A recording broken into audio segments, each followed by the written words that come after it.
ಹಾಸನ ಜಿಲ್ಲೆಯ ಬೇಲೂರಿನಲ್ಲಿ ಕಾಣೆಯಾಗಿದ್ದ ಪ್ರಿಯಾಂಕಾ ಪ್ರಕರಣಕ್ಕೆ ರೋಚಕ ತಿರುವು ಸಿಕ್ಕಿದೆ.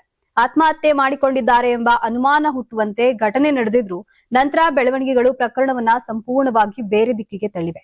ಕೆರೆ ಸಮೀಪ ಪ್ರಿಯಾಂಕಾಳ ಬಟ್ಟೆ, ಬ್ಯಾಗ್ ಮತ್ತು ಚಪ್ಪಲಿ ಪತ್ತೆಯಾಗಿದ್ವು. ಇದರಿಂದಾಗಿ ಅವರು ಕೆರೆಯಲ್ಲಿ ಮುಳುಗಿ ಸತ್ತಿರುವುದು ಎನ್ನುವ ಸಾಧ್ಯತೆ ಇದೆ ಎಂದು ಶಂಕಿಸಿ ಮುಳುಗು ತಜ್ಞರು ಹಾಗೂ ಅಗ್ನಿಶಾಮಕ ದಳದ ಸಿಬ್ಬಂದಿಯನ್ನ ಕರೆಸಿ ಕೆರೆಯಲ್ಲಿ ವ್ಯಾಪಕ ಶೋಧ ಕಾರ್ಯಾಚರಣೆ ನಡೆಸಲಾಗಿತ್ತು. ಆದರೆ ಶೋಧ ಕಾರ್ಯಾಚರಣೆಯ ನಡುವೆ ಅಚ್ಚರಿಯ ತಿರುವು ಬೆಳಕಿಗೆ ಬಂದಿದೆ. ಸುಮಾರು 11 ವರ್ಷಗಳ ಹಿಂದೆ ಬೇಲೂರು ತಾಲೂಕಿನ ಮತ್ತಾವರ ಗ್ರಾಮದ ಪ್ರಿಯಾಂಕಾ ಅವರು ಕುಣಿಗಲ್ ತಾಲೂಕಿನ ಯಲಿಯೂರು ನಿವಾಸಿ ರುದ್ರೇಶ್ ಅವರೊಂದಿಗೆ ವಿವಾಹವಾಗಿದ್ರು. ದಂಪತಿಗೆ ಒಬ್ಬ ಮಗನಿದ್ದಾನೆ. ಈ ನಡುವೆ ಕುಣಿಗಲ್ ಪಟ್ಟಣದ ಫ್ಯಾಕ್ಟರಿಯೊಂದರಲ್ಲಿ ಮ್ಯಾನೇಜರ್ ಆಗಿದ್ದ ಉತ್ತರ ಪ್ರದೇಶದ ಮೂಲದ ಡೇವಿಡ್ ಎಂಬ ವ್ಯಕ್ತಿಯೊಂದಿಗೆ ಪ್ರಿಯಾಂಕಾಗೆ ಪರಿಚಯ ಬೆಳೆದಿತ್ತು. ಡೇವಿಡ್ ತಮ್ಮ ಕುಟುಂಬದವರೊಂದಿಗೆ ಕುಣಿಗಲ್ ಪಟ್ಟಣದ ಗೊಟ್ಟಿಗೆರೆಯಲ್ಲಿ ವಾಸಿಸುತ್ತಿದ್ರು. ಪ್ರಿಯಾಂಕಾ ಮತ್ತು ರುದ್ರೇಶ್ ಇಬ್ರು ಡೇವಿಡ್ ಅಧೀನದಲ್ಲಿಯೇ ಕೆಲಸ ಮಾಡ್ತಿದ್ರು. ಪರಿಚಯವು ಕ್ರಮೇಣ ಆಪ್ತವಾಗಿ ನಂತರ ಅಕ್ರಮ ಸಂಬಂಧವಾಗಿ ತಿರುಗಿರುವುದು ಪೊಲೀಸರು ಪತ್ತೆ ಹಚ್ಚಿದ್ದಾರೆ. ಕಾಣೆಯಾಗಿದ್ದ ಪ್ರಿಯಾಂಕಾ ಆತ್ಮಹತ್ಯೆ ಮಾಡಿಕೊಂಡಿದ್ದಾರೆ ಎಂಬ ರೀತಿಯಲ್ಲಿ ಪ್ರಕರಣವನ್ನ ತೋರಿಸಲು ಯತ್ನ ನಡೆದಿದೆ ಎಂಬ ಶಂಕೆ ಇದೆ. ಆದರೆ ಪೊಲೀಸರು ತನಿಖೆ ನಡೆಸಿದ ವೇಳೆ ಪ್ರಿಯಾಂಕಾ ಡೇವಿಡ್ ಮನೆಯಲ್ಲಿ ಪತ್ತೆಯಾಗಿದ್ದಾರೆ. ಏನೋ ಹಾಸನ ಮತ್ತು ಬೇಲೂರು ಠಾಣೆಯ ಪೊಲೀಸರು ಕುಣಿಗಲ್ಗೆ ತೆರಳಿ ಇಬ್ಬರನ್ನು ಬಂಧಿಸಿದ್ದಾರೆ.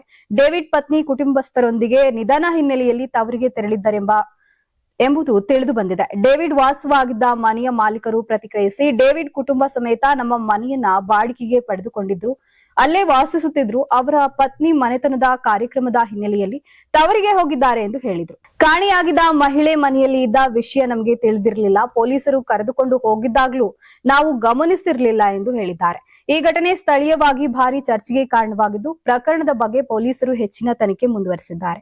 ಯಾರಾಗ್ತಾರೆ ಎಂಎಲ್ಎ ಅಭ್ಯರ್ಥಿ 2028 ಶೀಘ್ರದಲ್ಲೇ. ಪ್ರತಿದಿನ ಒಂದೊಂದು ಕ್ಷೇತ್ರದ ಟಿಕೆಟ್ ಆಕಾಂಕ್ಷಿಗಳ ಸಂಪೂರ್ಣ ಮಾಹಿತಿ ಪೊಲಿಟಿಕಲ್ ಜರ್ನಲಿಸ್ಟ್ ಕೆಎಂ ಶಿವಕುಮಾರ್ ಅವರಿಂದ. ಕರ್ನಾಟಕದ ನಂಬರ್ 1 ಡಿಜಿಟಲ್ ಮೀಡಿಯಾ ನಿಮ್ಮ ನೆಚ್ಚಿನ ಕರ್ನಾಟಕ ಟಿವಿಯಲ್ಲಿ ಮಾತ್ರ. ನೀವು ಸಣ್ಣ ಆಗ್ಬೇಕಲ್ವಾ? ಅದು ಒಂದು ಉತ್ತಮ ಆಹಾರದಿಂದ ಸಣ್ಣ ಆಗ್ಬೇಕಲ್ವಾ? ಪ್ರತಿದಿನ ನಮ್ಮ ಜೀನಿ ಸ್ಲಿಮ್ ನ ಯೂಸ್ ಮಾಡಿ ಯಾವುದೇ ಸೈಡ್ ಎಫೆಕ್ಟ್ ಇಲ್ದಂಗೆ ನೀವು ಸಣ್ಣ ಆಗ್ತೀರಾ.